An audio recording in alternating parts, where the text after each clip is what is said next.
It's either just a song that sounds really good when 10,000 people sing it, or it's true.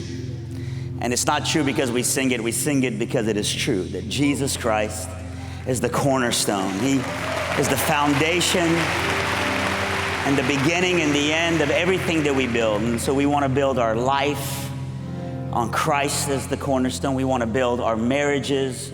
We want to build our friendships. We want to build our occupations. Everything that we want for His renown, for His gain. Amen?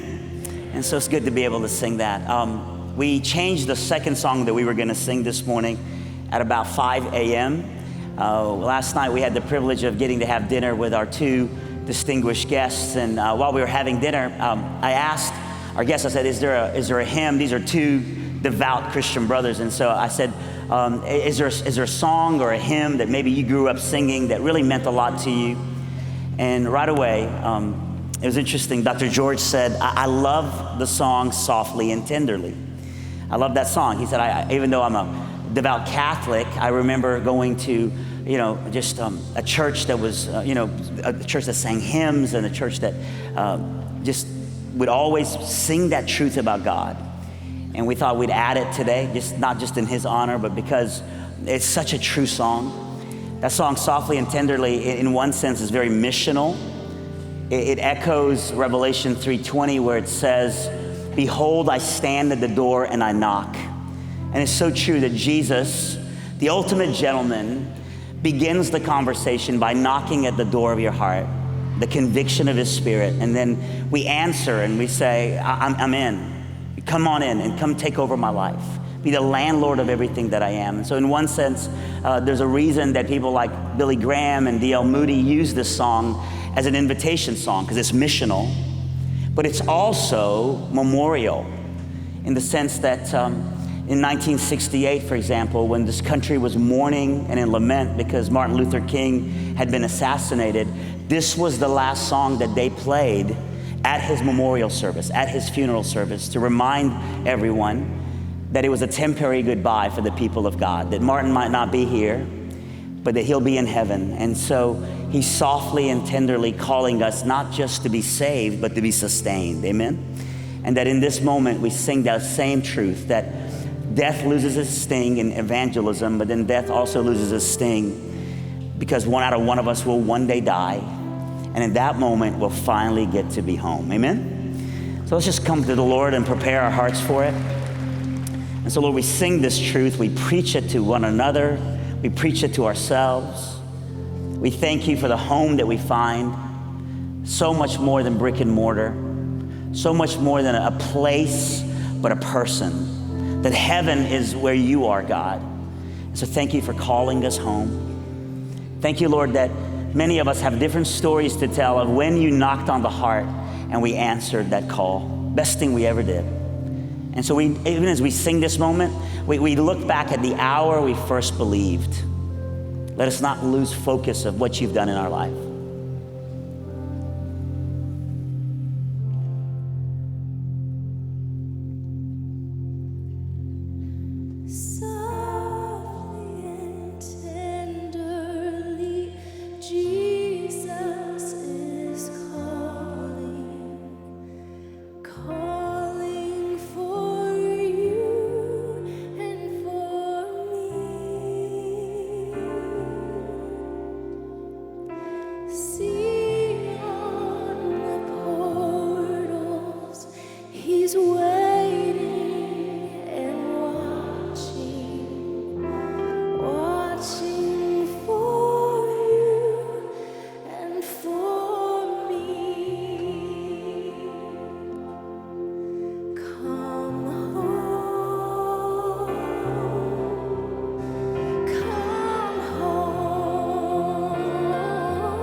I looked over at Dr. George when we were singing Come Home, and I thanked him for prompting that.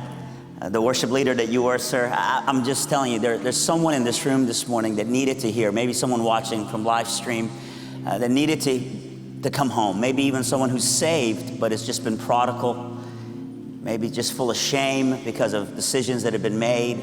And they just need to know that God has his arms out and he's the forgiving father for the prodigal child. And you needed to hear that today. Come home. God's not upset with you. God loves you just the way that you are, and he wants you home. Amen? Amen. Can we thank the worship collective for leading? Great job. Have a seat real quick. Man, I know that just judging from the traffic of the amount of people who have been emailing me trying to figure out how to come backstage and meet these two academic legends, that so many of you are so excited to have them in the house. Let me just give you a little bit of bio information, and then we'll sit down and have a conversation. By the way, we typically, even though we have up to 75 minutes in a combo, typically take about an hour, hour and 5. Today we'll probably utilize the entirety of it, and so just know that they typically sit down and have this conversation somewhere in the 2 to 3 hour range, and so we're condensing it to about a 50 minute conversation today. Trust me, time's gonna fly when you hear what they have to say. But just a little bit of information. Dr. Robert George is a highly respected scholar and leader and one of the most prominent conservative voices of our time. Many of you look to him to speak into matters in culture as a conservative evangelical leader and as someone who always seems to have gravitas, but at the same time is willing to say something that might even be confrontational without being dishonorable. He's a widely published professor as well. You can read his writings in the New York Times and the Harvard Law Review and the Washington Journal and the Washington Post. He's an award-winning judicial fellow with the Supreme Court. He's earned multiple degrees, doctorates from Harvard, Oxford. He's been awarded over 20 honorary degrees in areas such as law, ethics, science, and the Division of Humanities. And so, again, just a celebrated author and a professor and one of the great conservative thinkers of our time. We also have with us Dr. Cornel West, a cultural icon, and honestly, just one of the preeminent liberal voices of our time. And so just this rare moment where you get a guy on the far right and you get a guy on the far left, and they happen to be the dearest friends. He's the first African American to graduate from Princeton with a PhD in philosophy and has degrees from Harvard, as well as over 20 honorary degrees as well. He's published 20 books. Many of you might not know him from his academic work, but you probably saw the movie The Matrix and The Matrix Reloaded, and you go, that looks like the guy in the movie, all right? But there's been over 25 documentaries that he's been a part of. The man has, just Grammy nods in his life. He's written just so many different things with so many artists. He just really is just a voice in the wilderness, and he's a dear brother in Christ. Such an honor to have him here. For those of you who maybe are going, I thought I saw him in the movie, we do have about a 50-second reel from the movie Matrix Reloaded. Come on, let's watch this together and put your hands together for these two gentlemen.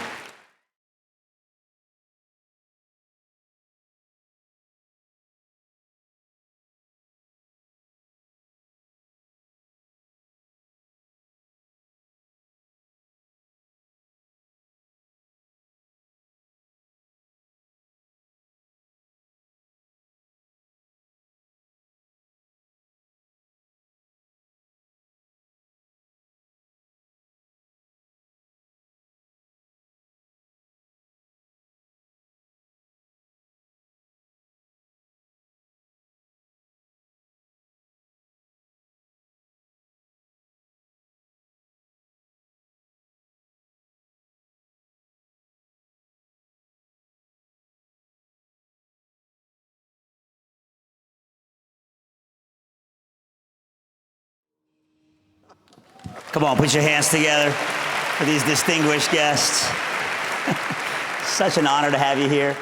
Before we talk about just civil discourse, which is really what we want to attack more than anything else today, could you give us a little bit of your own personal testimony? We'd love to hear just how you got to the place that you've gotten to, how your upbringing has affected so much of what we see now on the visible edges in your life. But give us a little bit of your backstory, if you don't mind. Well, thank you. First, Pastor David, let me say what an honor and privilege it is to be here at Liberty with these wonderful students and your wonderful faculty and staff. And it was such a joy to be with you and your dear wife and your daughter Grace yesterday evening, and Katie for that lovely dinner. And we're so grateful to you for that. And of course, it's always a joy to be with my beloved friend, my brother, Dr. West. He's not only Counselor West in there, he's Counselor West for me, and I rely on his counsel and guidance, and have learned so much from him, and especially from the wonderful example, the model of integrity and honor and decency that he sets. So what a privilege it is to be here with him and with all of you. I grew up in the hills of West Virginia, just a few miles across the border there, hunting and fishing and hiking and being a sort of Huck Finn type character. My grandfathers were both immigrants to this country. My mom's mom fleeing the poverty of southern Italy, Calabria. My mom's dad. My dad's dad fleeing the oppression in Syria as a member of a small Christian minority in that troubled country. And of course, we're all working and praying for the Christian communities and other victims of persecution in the Middle East today, where that continues. I'm wearing, as is Brother Cornel, a bracelet that was given to us by Pastor David's beloved sister, representing the chains that bind so many people as they try to practice their faith across the world today. And we're certainly in sympathy and in solidarity with people who are struggling. But my father was saved by from the mines by the Second World War. He was conscripted at age 18 into the service, served with great distinction in Normandy and in France, and then with the occupation army. He was honored for that as a Chevalier of the Legion of Honor of France, but he didn't have the opportunity to get higher education, further education. When he got back from the war, went straight into work. So I was the first in my family to go to college. Went off to Swarthmore College, where I fell in love, not only with a wonderful, beautiful girl who's been my wife of 34 years,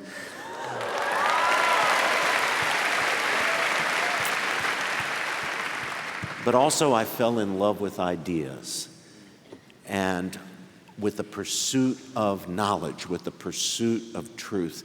And above all for that, I have to express my gratitude to a dear friend that I hope someday to meet. And that's the ancient Greek philosopher Plato. It was encountering Plato's dialogues that transformed my understanding of what life was fundamentally about, and certainly what academic work was fundamentally about.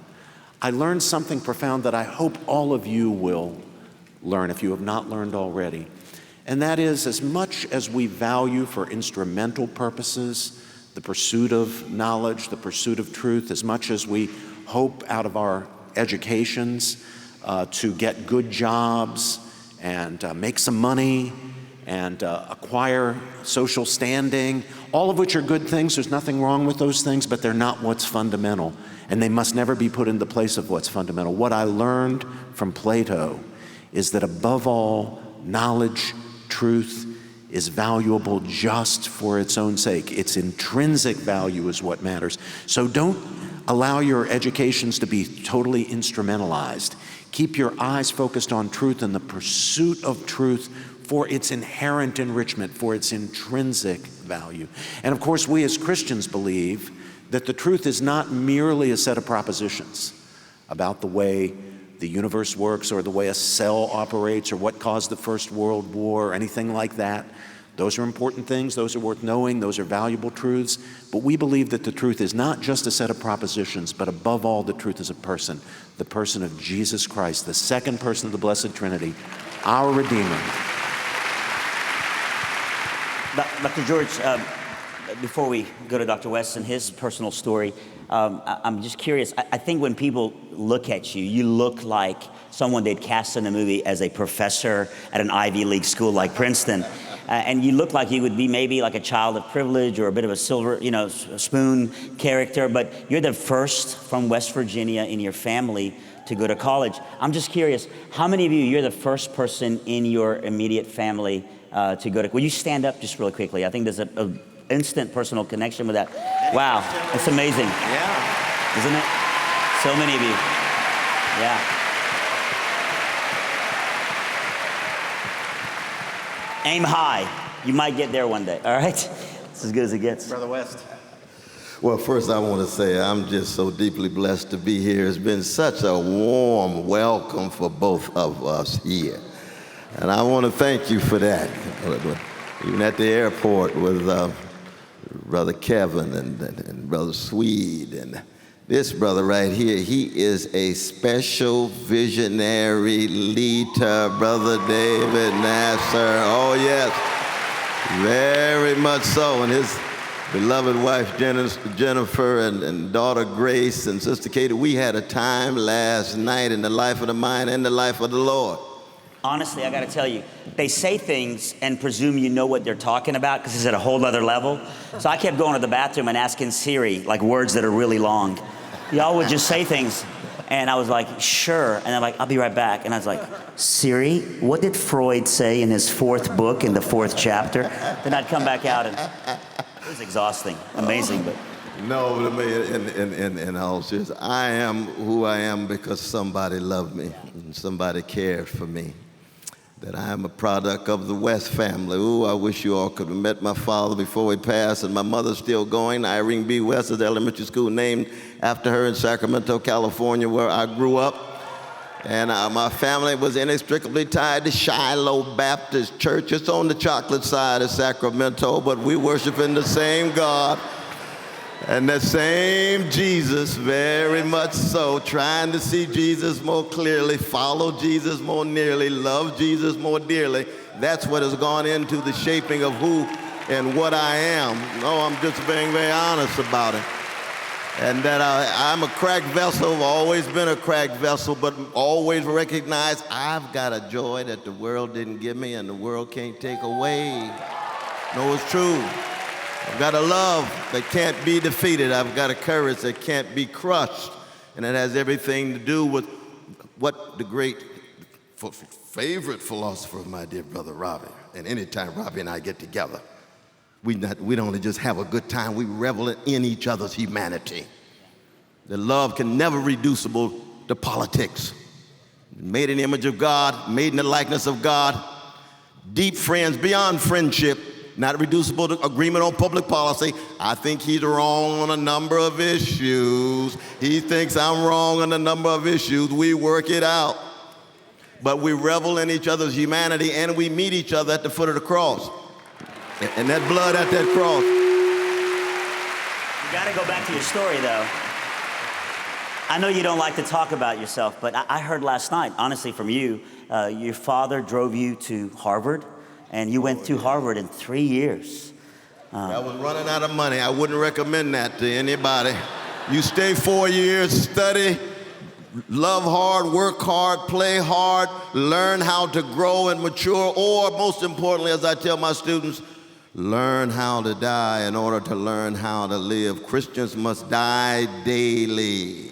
Christians must die daily, trying to crush that sin, that evil inside of us. The last thing we ever want to be is well adjusted to injustice and well adapted to indifference. That indifference, the one trait that makes the very angels weep. Indifference, the evil's more insidious than evil itself. This is Rabbi Abraham Joshua Heschel. So that to be a Christian, it takes tremendous audacity to be in a process of becoming a Christian, because we know we're fallen, we know we're finite, we know we're fallible. We are cracked vessels, and we're trying to allow a spirit greater than us to work through us so that we become a force for the kingdom. And if the kingdom of God is within you, then everywhere you go, you ought to leave a little heaven behind. And how you relate, how you connect, how you laugh, how you hug, how you smile, your witness, moral, spiritual, political, economic. Focus on the least of these. Focus on the vulnerable. Focus on the weak across the board. I don't care what color you are. I don't care what gender you are. I don't care what sexual orientation, what national identity. You were made in the image and likeness of God, and you have a sanctity, you have a dignity that warrants a certain kind of treatment. Preach. So good. So, again, on paper, you are such an unlikely couple. I mean, you are a conservative voice. You don't even like to be called a Democrat because you're way to the left of them. I'm a Christian. That means I'm trying to turn the world upside down in the name of love. That's a different orientation. It cuts deeper than all of these political categories and labels, you see. Yes, sir. And so because of your commonality in Christ, talk to us about how this friendship started and how you do disagree all the time, but you're never disrespectful. Tell us about the unity that really allows you to be able to disagree, but yet grow in your friendship.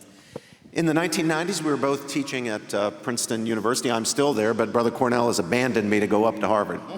But the good news is that when his daughter had to decide whether to go to Harvard to study with Daddy or to come to Princeton to study with Uncle Robbie, she made exactly the right decision. So I've got Zaytun right here with me at God bless and be with her too. Yeah, that's right. So we were in some seminars together, some faculty seminars together. We knew each other a little bit, but not very well. We were acquaintances. We weren't yet friends. And of course, we didn't see things and don't see things exactly the same way. We have some profound differences. But I noticed that in these conversations in faculty seminars on issues of public policy and political philosophy and so forth, although I thought, Cornel's getting all the wrong answers, I said, the cat's asking all the right questions and nobody else is asking the right questions.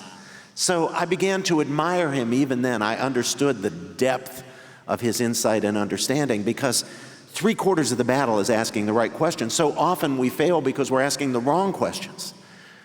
Well, then back in 2006, one day I got a knock at the door during my office hours. A wonderful student of mine, turns out also to have been a student of Cornel's, named Andrew, came to see me to ask if I would participate in a project that he and some of his fellow students were organizing. They were creating a new magazine, a campus magazine, called The Green Light.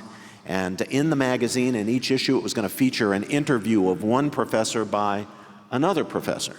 So he said, for the first issue, we have asked Professor Cornel West to be the interviewer, and we've invited him to select another faculty member to interview.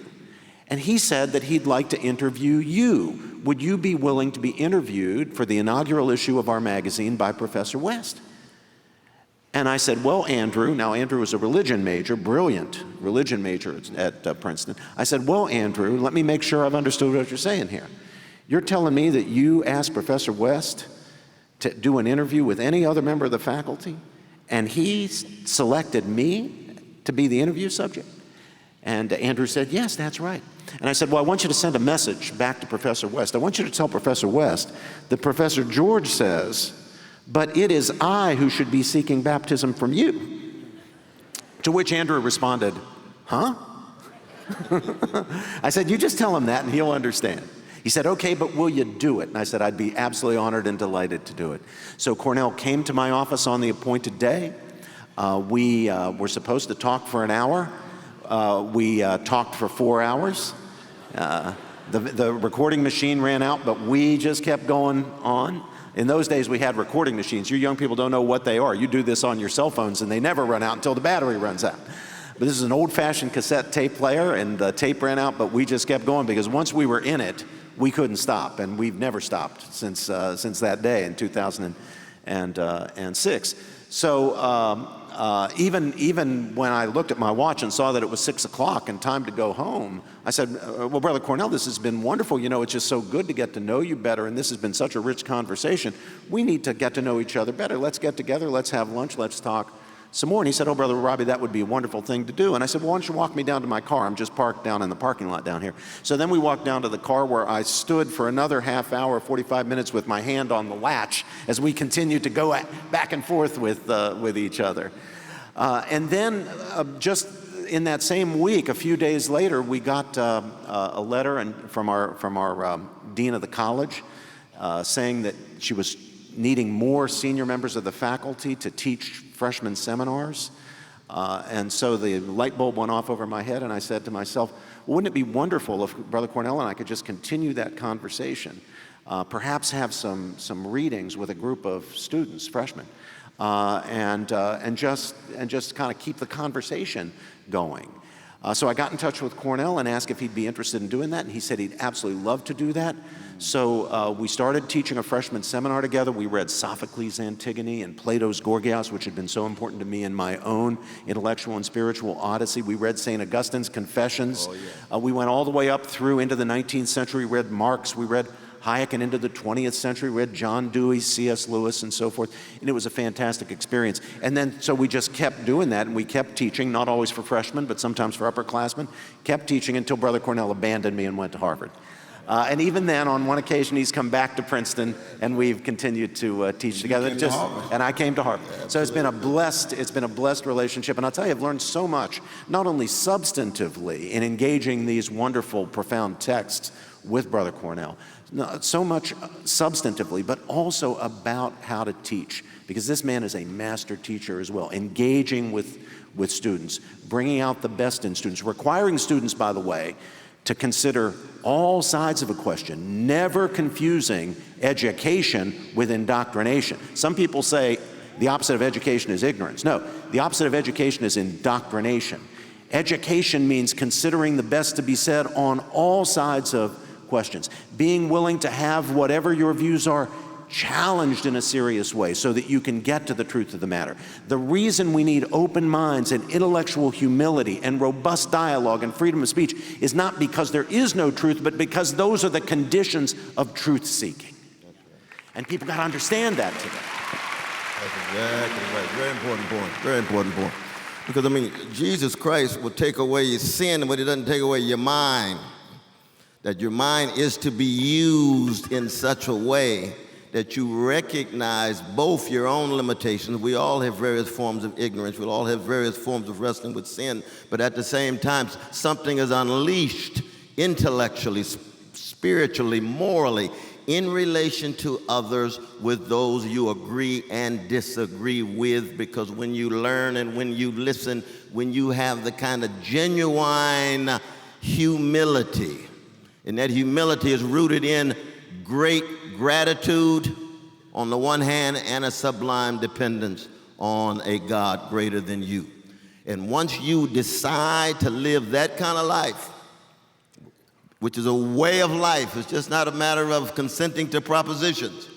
It's a way of life, a mode of being in the world, with a smile on your face, with a quest for truth. And the condition of truth is always to allow suffering to speak, the suffering inside of you, the suffering inside of friends, of stranger, of neighbor. And we Christians, we're told to love our enemies.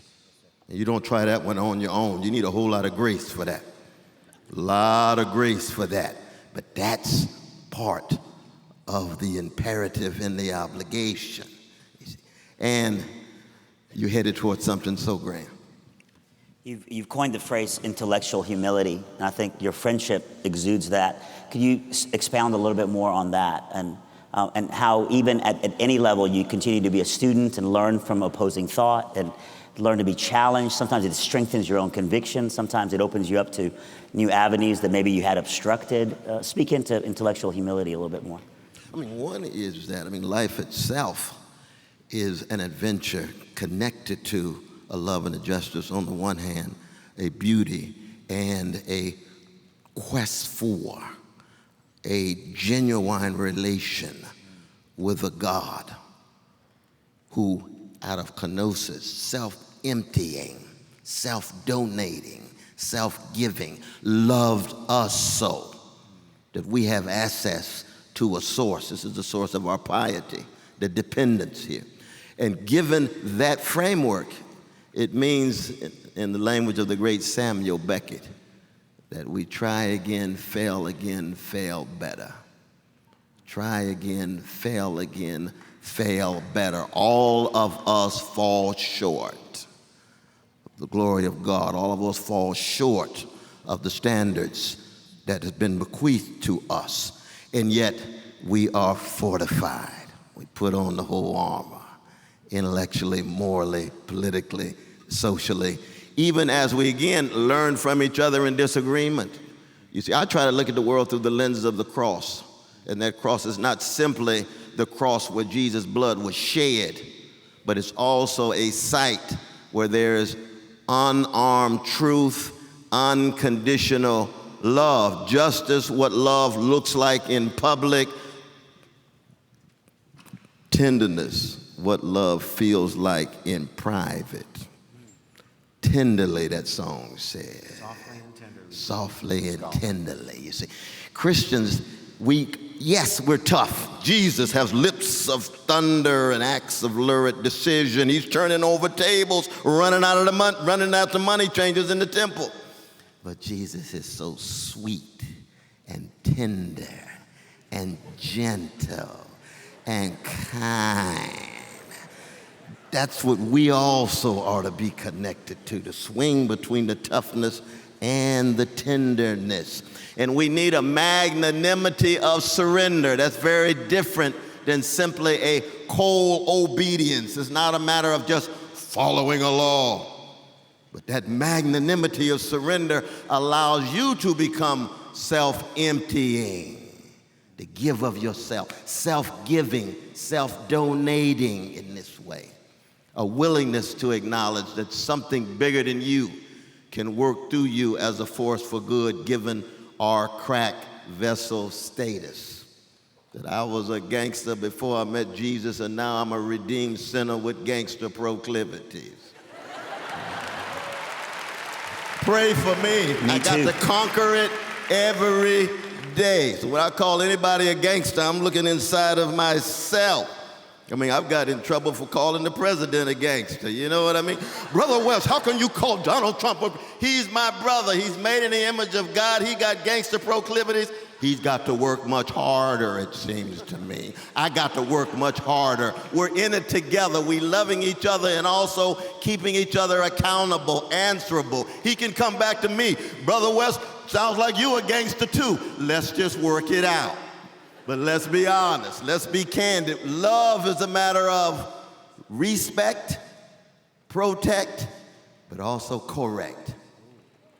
Also correct. Oh, yes. When grandmama loved us, she respected us, she protected us, and corrected us. Sometimes a little violent. We won't go into the details. You know, David, there is one fact about ourselves that we know infallibly, and that is the fact of our own fallibility. You know, all of us, every single person here, every single person in the country, every single person in the world who's honest, knows that some of their beliefs, the beliefs that they hold right now, are not true. The trouble is they don't know which ones they are. If they knew which ones were untrue, they would replace them with true beliefs. Now that, as soon as we acknowledge it, provides the foundation for this crucial condition of truth-seeking called intellectual humility. We have to understand that we could be wrong. Our critic could be right. We could be wrong not only about trivial and ephemeral and minor things, but about profound, major, important things. And what does that mean? That means we've got to listen to the critic. We've got to be willing to entertain the challenge. We must never shut down the critic or treat an intellectual adversary as an enemy. When Brother Cornel and I disagree, whether it's about economics, whether it's about social issues, whatever it is, when we disagree, we are not enemies trying to defeat each other. We are friends joined together in the common pursuit of truth. We're pursuing it in the Socratic manner by what philosophers call dialectic. I know there's some philosophers out there. I've met you. You're wonderful. By what philosophers call dialectic, right? We're going back and forth. Sometimes we get a little passionate. But what binds us together is something more profound and deeper than what separates us, whatever the issue is, and that is the desire to get at the truth. And so we are working with each other together in the common project of trying to get at the truth. So I want to be challenged. I want Brother Cornel to challenge me because I might be wrong. And if I am wrong, if he persuades me that I am wrong, he has done me the greatest service. Even if it's a public embarrassment, he has still done me the greatest service because there is nothing more important than truth. Nothing more important than truth. And if he has moved me from error and falsehood to truth, he has been the greatest friend a guy could ever have. And so for us as Christians, Christ being our greatest model of correction, the posture of that is it's not even just a suggestion, but a command that if God puts people in my life that I don't agree with, the job that you're going to have in years to come, the people that you're going to do life with that happen to be in the same debate team with you or whatever, that you can win the point and lose the person by seeing them again as someone who's the enemy instead of the prize of God. And so the obligation for us as believers is that we have to be honorable to someone, even if they're not honorable to us. Absolutely. I mean, it's what I would call charitable Christian hatred. And I learned that in Vacation Bible School. Sarah Ray, I'll never forget her. She said, "Little Ronnie, hate the sin and try to love the sinner. You hate the injustice. Anytime you love people, you hate the fact they're being treated unjustly. Anytime you love your neighbor, you loathe the fact they're being treated unfairly, and if you don't do something, the rocks are gonna shout out. But you never lose sight of the fact that one, they're made in the image of God, and two, just like you early in your life, they are redeemable. They can be changed and transformed. Christians never give up on other people, because there was a time in our lives where we needed to be redeemed and transformed. And anybody who has a genuine relationship with Jesus knows the fundamental change that has taken place in your life. And that kind of change is available to anybody, no matter what color, sexual orientation, national identity, across the board. Profoundly human affair. So in that sense, Christians really become profound humanists without being narrowly secular humanists. They're humanists because they're embracing the humanity of each and every one of us, but it's always tied to an ascending view of the world in which you're keeping your eyes on a kingdom that is so much greater and grander than you can imagine. You know, there's another dimension of that I think is very important for Christians today, so I'm speaking to you as Christians. And that is this: in addition to intellectual humility, we need courage. Now, Christians have always needed courage. You go all the way back to the earliest period of the church, to the ecclesia. Christians have always needed courage. There's never a time when that was a virtue that wasn't necessary. But we certainly need it today, and in part for this reason. You will be tempted, if you have not been tempted already, to go along with what you know or deeply believe to be wrong, for fear of being accused of hatred, being accused of bigotry, being accused of hating somebody. This is why what Cornel says about loving the sinner while hating the sin is so critically important. If you don't have courage, you will capitulate for fear of being labeled, for fear of being called a hater. People will say to you, if you disapprove of what I do, if you disapprove of how I conduct my life, if you disapprove of these actions, then you're a hater, you're a bigot, you don't love me. You cannot succumb to that. You cannot succumb to that. Don't be a hater, but don't let anyone bully you or intimidate you into capitulation with what you know to be wrong for fear of being labeled. Can you speak a little more into that? Can you talk about, I know you're both such advocates of freedom of speech, and we'll talk in just a minute about how that's being squashed in the higher academic world these days, and it's such a concern for both of you. But can you talk about the abuse of freedom of speech and the accountability for someone to not be abusive with their freedom? Everybody knows don't shout fire in a theater, but beyond that, bullying on the internet, shaming someone because you're correcting publicly in an effort to get a lot of retweets. Talk about the responsibility of the way correction should be handled. And I think, you were talking about the United States itself, but when you think of the world as a whole, you got so many precious brothers and sisters in various countries who don't even have the right to freely worship, the right to freely express their voice, their opinion, their perspective. And we've got to be in solidarity with them. Your blessed sister talked about that when we were walking in. But think about what's going on in Kashmir. Think about what's going on in Tibet. Think of what's going on in so many places where people do not have the right to even express themselves. And blessed Iran. Good God Almighty. Then you come to the States. We do have the right to express ourselves, but you got crowd mentalities. You got mob mentalities. And people are just so willing to fit into and conform with the ways of the world. Somewhere I read, be ye not conformed, but transformed.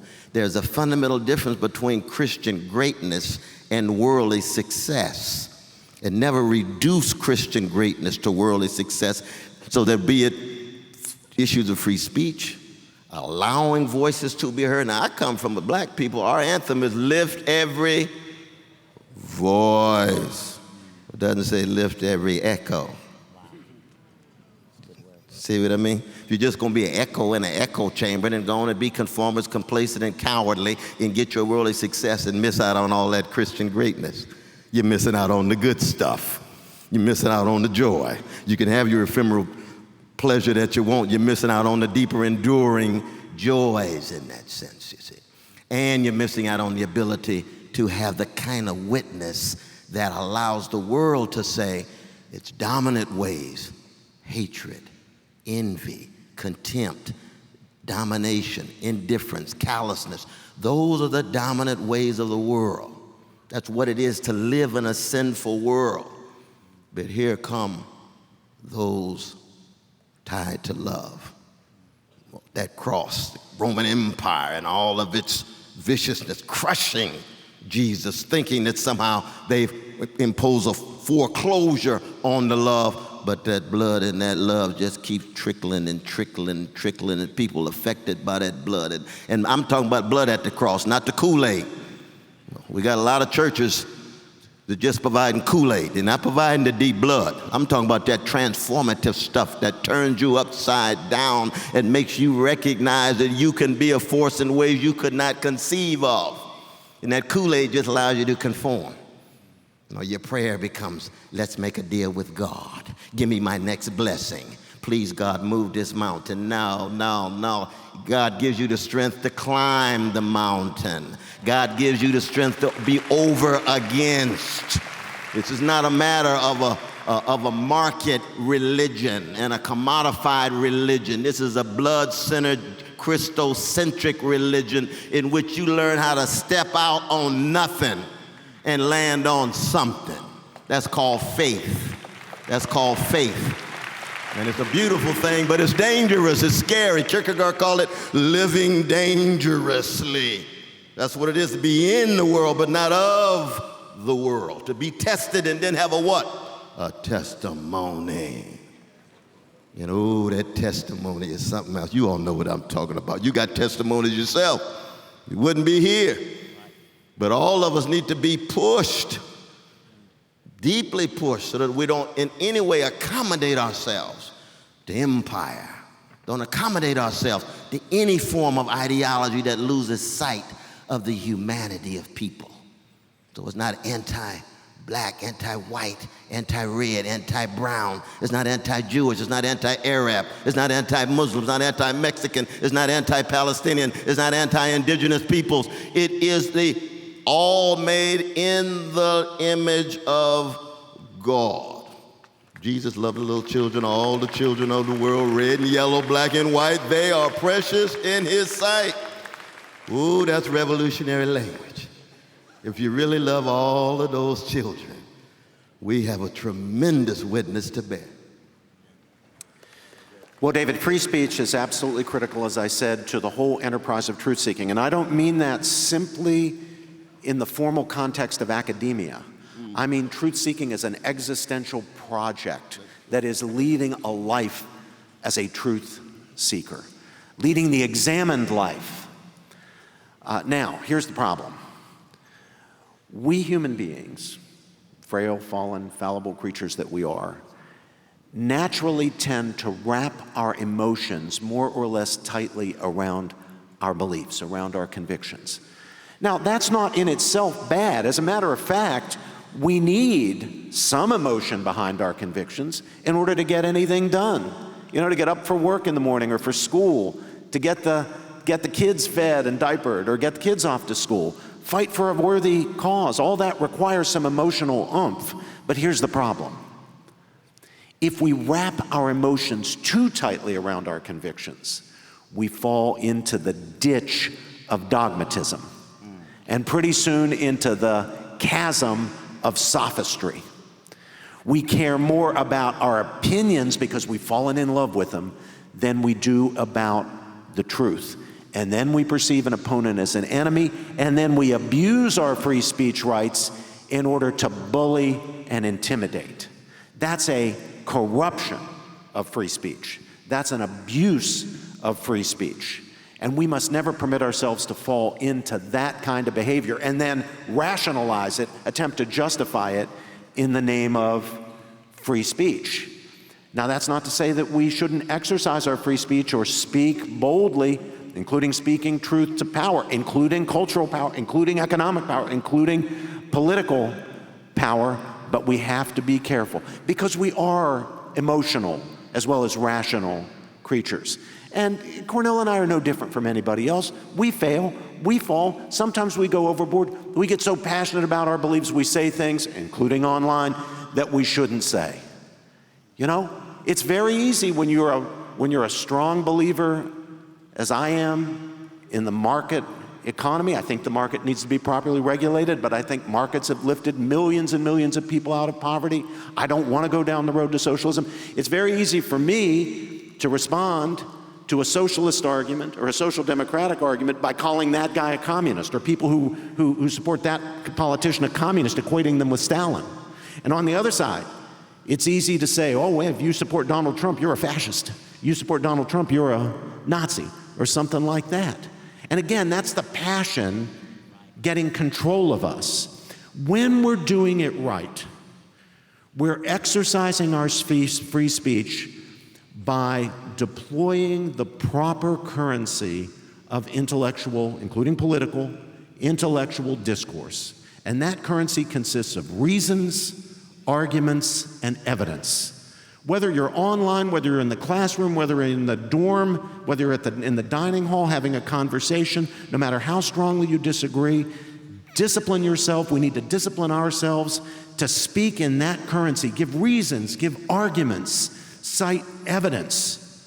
Don't resort to name calling or abusing or shaming or relying on a background orthodoxy, which we then enforce through peer pressure.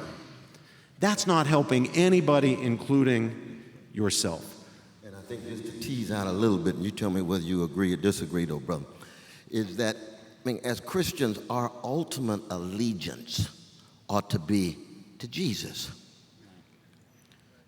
Our penultimate allegiance could be to a whole host of political perspectives. So that every flag is under the cross. That when that flag coincides with the kinds of truth and justice and love, and you think of the history of those who struggled with that flag, fought for that flag, you say yes. When that flag does not, there is a critique of the flag in the name of the cross. It doesn't make you anti-flag or anti-American. It makes you a Christian who is anti-injustice in America. That's a very different view of the world. And you see it in Dorothy Day and Martin Luther King Jr. and a whole host of great Christians that we know. One just died, Toni Morrison. Yeah. Just buried her on Friday. Deep Christian. You all know the great Toni Morrison, beloved, Paradise, jazz. She always rooted in for her the incarnational conception of what it is to be human. So in that sense, the dialectical interplay between flag and cross, so that you can be a patriot, but a patriot who always has an allegiance to a cross, which means you're willing to be critical of your nation, not to trash the nation, but to recognize all of us, every nation, every civilization is subject to critique, judgment under that cross, capital C. I completely agree. Now, here's the thing. What is the great perennial threat to the human spirit? What is the great perennial threat to our spiritual wholeness, our spiritual welfare? It is idolatry. It never goes away. If you think idolatry is something that happened only 3,000 or 5,000 years ago, or only in primitive cultures and societies, you got the wrong idea of what idolatry is. What Cornel is talking about here, Jesus being ultimate, is the vaccine against idolatry. It's what prevents us from turning a flag, a country, a cause, even a just cause, into an idol. If we replace anything, we use anything to replace Jesus, we have become idol worshipers. And even if the idol is something in itself good, it has still taken us into that ditch. We cannot be truly human. We cannot be truly just. We cannot be people who are for other people, leading lives for other people when we fall into idolatry, no matter the character of the idolatry, whether it's worshiping a golden calf or worshiping a country or worshiping a political cause. So just to exemplify it. Very important point. Yes, sir.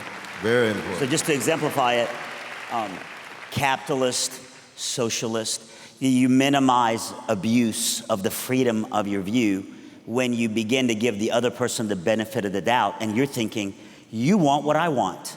You want children to have food and education and medication, and you both wake up thinking, you're an advocate for the least of these, you're an advocate for the least of these. And so when you begin to see someone as, you see their point of view as even their intent is good intent, but then you think to yourself, maybe as a capitalist, well, you want what I want, I think there's a very different way to get there. I think your way is making everybody broke, and you're like, I think your way feeds the system of me monsters. And so, the degree to which in learning from each other, you see, we recognize again, the ism is something not to be blinded by. You see, there's no doubt that markets are indispensable. There's no doubt that personal rights and liberties are precious and must be protected. There's no doubt that private sectors are crucial. The question is, how do we ensure that, given the ways in which our complex societies are organized, that we don't have, like we have right now, 1 out of 2 of children, black and brown, under 6 years old, live in poverty in the richest nation in the history of the world. How did we come to terms with poverty? We have a history of socialist failures, communist failures, regimentation, repression, ugly.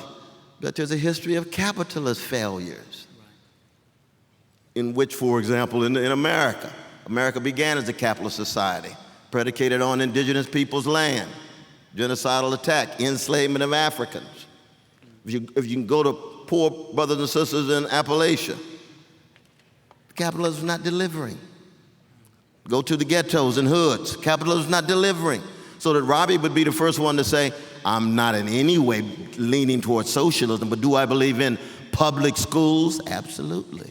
Do I believe in healthy public what's being taught in those public schools? Now that's what I want to know. But you believe in the institution of public schools, Well, though. I also believe in school choice, and I believe in private schools, and I believe in homeschooling. But you don't want to eliminate public schools. You don't want to eliminate them. They got the balance. Unless they go into a situation in which they're becoming tools of indoctrination and indoctrinating people into an ideology that is hostile to what I think is right. And no, but that just means we want Socratic energy in public schools to make sure there's no indoctrination. You betcha. But we want to make sure public schools are of high quality because most people don't have a chance to go to private schools. But we should rectify that. We should rectify that. We should make it the case that more people have the opportunity to go to Christian schools, Jewish day schools, Muslim madrasas, homeschooling, these types of opportunities. Yeah, but you do want context in which different religious orientations, different ideological and political come together. I mean, look, for example, at the military. The military today is the institution in our society that is the most trusted and the most respected. 81% of our fellow citizens trust the military. Now, what is it about the military? Is the military a market? Is the military outsourced to private sources? Not at all. It's public to the core. We were just at the Air Force Academy. We had a wonderful time. We had a good time. We did, yeah. Absolutely. And to see what I love about the military is they got a martial spirit. They're soldiers. Well, see, I'm a Christian soldier. I got a martial spirit too. Onward, Christian soldier. Absolutely. I'm willing to live and die, you see.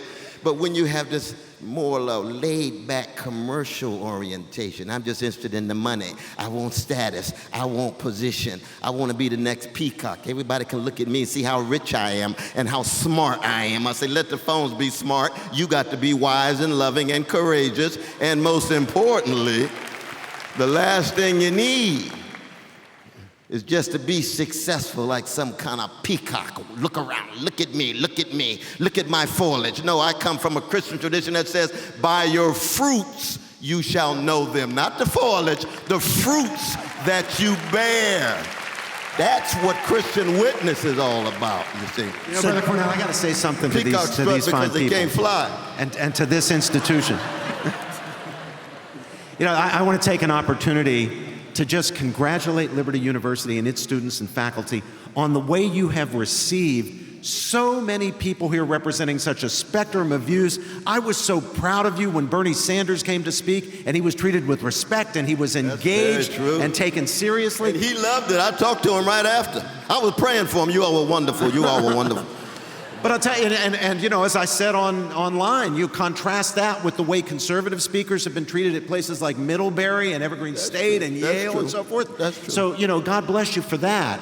And you got to keep up that spirit of openness and being willing to engage. Now, I suspect that if we did a poll, we went down a series of issues, public policy issues. In this particular environment, this would be unusual because most of the time it would be the opposite where Cornel and I visit.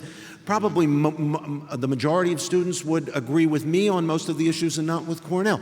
Now, you know what that tells me? You're going to think he's going to say, it tells me that you're really smart. No, I'm not. What that tells me is the guy you have more to learn from is him than from me, because he will challenge you. When we have a debate about public schools, he's challenging me. When I say, you know, we need to empower people to send their kids to schools that represent their faith, to Jewish day schools and Christian classical schools and Muslim schools and so forth, then he says to me, he raises a very important, interesting challenge. But shouldn't there be places where students from different faiths are joined together and getting to know each other? And that's true too. And it's that kind of conversation that you have to be open to, that kind of challenge. Think about what your interlocutor is saying. Consider maybe there's some truth in that. Maybe he might be right about that. How does that change what I should be thinking about this or that public policy issue? And we learn from each other, because I got a whole lot to learn from Liberty University, I can tell you that. We invite people from all walks of life, all views. First of all, thank you for accepting our invitation. I do want to say thank you for that. Oh, I'm blessed to be here. We're honored that you've come. We've learned from you today.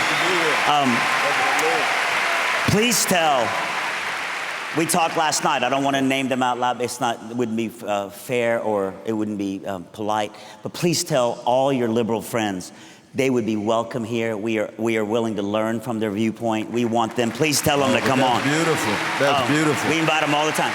But that has so much to do with your own leadership. And Yes, part of it has to do with the stereotype of Liberty University. You see, it's such superficial stereotypes that are out there. And so when people think of Liberty University, they're automatically associated with various stereotypes. We know every university, every community has a variety of different kind of people. Heterogeneity, diversity. You all have your own conflict. You have your own struggles. You have your own interpretations of Jesus. You have your own ways of trying to understand what is it like to be a Christian in 2019. And once you get beyond that stereotype, what do you see? All of these complicated human beings, these featherless, two-legged, linguistically conscious creatures born between urine and feces, made in the image of God, trying to make their move from mama's womb to tomb. I'm still catching up with the 2 sentences ago. That's us. Hoping I don't get fired because of it. But that needs to surface more in a powerful way. We are in this room, right? There are 95 nations represented in this room. Amazing. Their definition of everything is so diverse. Good God Almighty. Good God. I think what I love more than anything else, even more than the content, is the posture that you guys have exemplified for us today. We've got about 4 minutes. All right, and I want to finish up by doing something fun. They've agreed to do this right before they came out this morning. They wrote, and no one saw each other. I was there watching them to make sure they didn't look. But they wrote answers, and we're going to do this game. Where are you at, Commons 1? Where's Commons 1 at? Cool. There they are. All right. Where are you at, Commons 2? Where are you at, Commons 2? All right. So here's what we did. No. They call themselves the Shoe, even though they're Commons 3. So hey, let me know when you want to be called Commons 3, because right now y'all this little cult called the Shoe. All right, so let me know. But and the rest of you, the Hill, East, everybody else, yeah. All right, hold on. All right, so I got a game. We got a game, so here's what we're gonna do. And we've got, hold on. We've got this thing played out the whole semester where everybody will get, based on the different kinds of guests, opportunities for this, all right? So we got the whole thing laid out. But today, since you guys have so much in common, we're going to play this game called Commons Denominator, all right? And it's going to be Commons 1 against Commons 2, all right? And so you're going to be playing for that. We're going to play a game, okay? So let's go ahead and get this set up. As we're setting this up, here's the game. Let's watch this little video's 80s throwback right here. It's time to play Commons Denominator, the game where great minds battle it out for great students. In this episode, we'll see Dr. Cornel West and Dr. Robert George try to answer 5 questions about one another to see how well these friends really know each other. For each question they're able to answer correctly, they'll receive 1 point, and at the end of the game, the contestant with the most points wins. Today, Dr. Cornel West will be playing for Commons 1, and Dr. Robert George will be playing for Commons 2. The contestant who comes in first place will not only have bragging rights, but also 1,300 Krispy Kreme donuts for the dorm they're playing for. So everybody, let's get ready to play Commons Denominator! Let's get ready to rumble! Come on, y'all. Come on. All right, here's what we're going to do. We literally have brought, look at these buckets. We have tons and tons and tons of Krispy Kreme donuts. Commons 1. If you win, we got donuts for you. Commons 2. If you win, we got donuts for you. The rest of you, this is why these Commons dorms cost a little more money. All right, so, all right. So here's what we did. We got questions, and we want to see, since you guys are such good friends, if you actually have Commons Denominator and know each other. These are not the, can I get the cards? Either. The question. You guys have the cards with the questions? Can I? Yeah. Thank you. Thank you, Dylan. Dylan. All right. Are you ready? We're going to go. I will ask both of you. You've already answered this, and we'll see if you get it right. Whoever gets to 5 first, all right? What is your friend's favorite color? What is your friend's favorite color? Ooh, Brother Robbie, let me think. Maybe the sky blue. Blue, all right. What is your friend's favorite color? Red. Red, all right, let's see if they get it.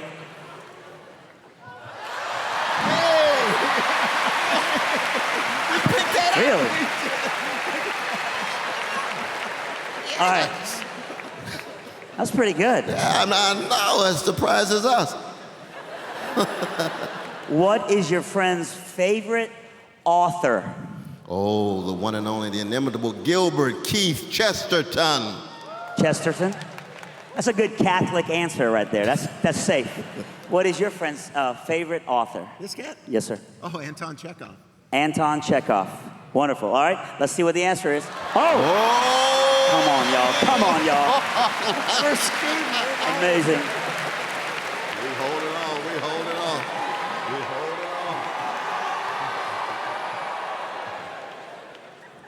Y'all eat ice cream? Do Ivy League professors eat ice cream? Every once in a long while, Yep. yes, All right. indeed. You got to use your mic, Dr. George, so we can hear. Are you ready? Sorry. What is your friend's favorite ice cream flavor? We've never had ice cream together, though, have we? No, we drank some wine. Ask us about wine. Can you? Lord, Your answer. Lord. Ask me what my favorite kind of wine Yeah, is.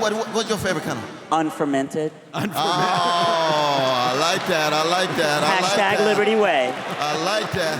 Thank you. All right. What is your favorite ice cream flavor? I just don't know it, Brother Robbie. I would probably say chocolate. What is your friend's favorite? My guess is he likes chocolate too. That's my guess. All right, let's see it. Survey says. Oh, the irony.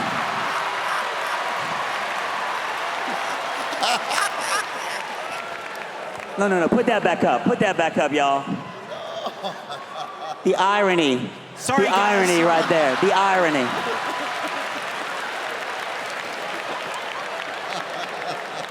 What is your friend's favorite sport team? Oh, I would say West Virginia football team. Yeah, West Virginia football, okay. were you actually talking about our football team, the Liberty Flames, that play Syracuse tomorrow? We're going to knock Syracuse tomorrow. Syracuse tomorrow. Yes, sir. Do so your thing answer tomorrow. is Liberty Flames or West Virginia? Well, no, this is his favorite. Oh, that's right. I'm sorry. This is his what is favorite. your friend's his favorite? West Virginia. West Virginia, being a Yeah. Virginia. Okay, so West Virginia is his favorite team. All right. What is your friend's favorite sport team? I'm going to guess this because of his admiration for the great, the legendary, the incomparable Willie Mays, the San Francisco Giants. Okay. There we go. Let's see what.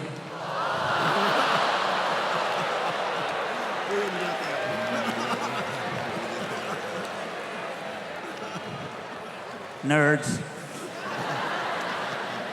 What is your, and listen, you can't, Dr. West, your favorite movie can't be like, oh, that's a tough one because I've been in 24. You can't answer that. That would be so. What is your friend's favorite movie? What is his favorite movie? He will never get this in a million years. But you know that movie that we used to teach together that Duvall was in, you remember? What was the name of that? Goodness. You're talking about The Apostle. The Apostle. I know you heard that movie. Man. I know he loves that Apostle for movie. him. He might actually like that movie more and forgot about it and want to add it. Oh. Because that's the one he really loves. Yes, but sir. I would maybe say It's a Wonderful Life. Oh, that's a good guess. Oh, that's a So great that's your movie. final answer? Yeah, It's a Wonderful Life. It's a Wonderful Life, okay. What is your friend's favorite movie? I'm going to guess that it's West Side Story. West Side Story. The great Leonard Bernstein. And Stephen Sondheim, the great Stephen Sondheim. There it is. Oh, look at that. Citizen Kane. The man who shot Liberty Valance. Citizen Kane. And Citizen Kane. Yes, no, that's... The man who shot Liberty Valance. Oh, the irony. But who directed that film? I think it was John Ford, wasn't it? Was that John I believe it was Ford? John Ford. Wow, no, he's a towering figure. Ask me what my favorite movie is. What's your favorite movie? I don't watch movies. I read the Bible all day. I'm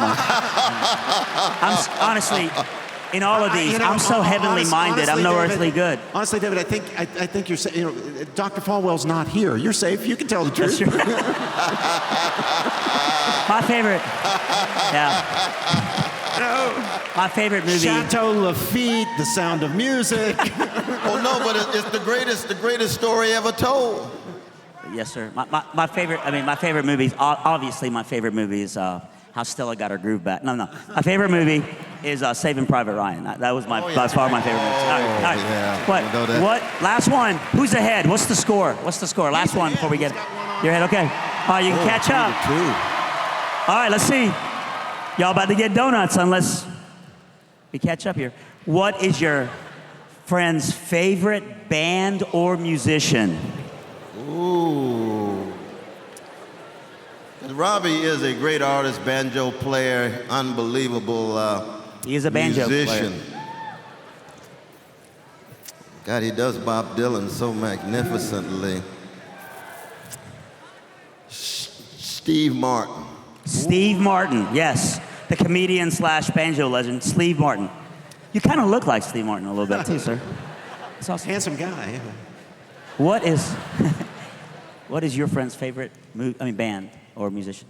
John Coltrane. John Coltrane. Survey says, oh! All right, we're tied. All right, last one. Last one. All right, it's tied. I don't even... Wait. Did you just say to divide them and give them? No. That is not capitalism, sir. That's socialism, and we will not. No, sir. All right, you ready? What is your friend's favorite season? Oh, is it fall? Is it winter? What's your friend's favorite season? Hold on. Tell me. Cornel's favorite season? Tell me. Okay. All right, what is your friend? Oh, no, you're asking what? Yes, sir. What is your friend's favorite season? Oh, I gave it to you. Yes. What is your friend's favorite season? Autumn, the fall. What is your friend's favorite season? Spring. You got it wrong, right? No, you got. I don't know. What is your favorite season? Now you got me completely confused. Honestly, I went over there and your goatee got in my ear. I didn't even listen to a thing you said. Look, Cornel's won me over. Donuts for everybody. Donuts for everybody. Donuts for All right. everybody. All right. Here's what we're going to do. Here's what we're going to do. We're going to give the donuts to, because honestly, I don't know if you know about these kids, half of them are gluten-free. So we're going to give half the donuts to Commons 2 and half the donuts to Commons 1. Come on, y'all, give it up for them. Amazing job. Can we thank these brothers one more time? All right. Hey, God bless you guys. One more time. Can we thank these great gentlemen for being here? Such an honor to have them here. God bless you. Hey, you're dismissed. You can tell your professor that you're excused for the few minutes that we'll be running late, okay? In case we do. Thank you. God bless you guys.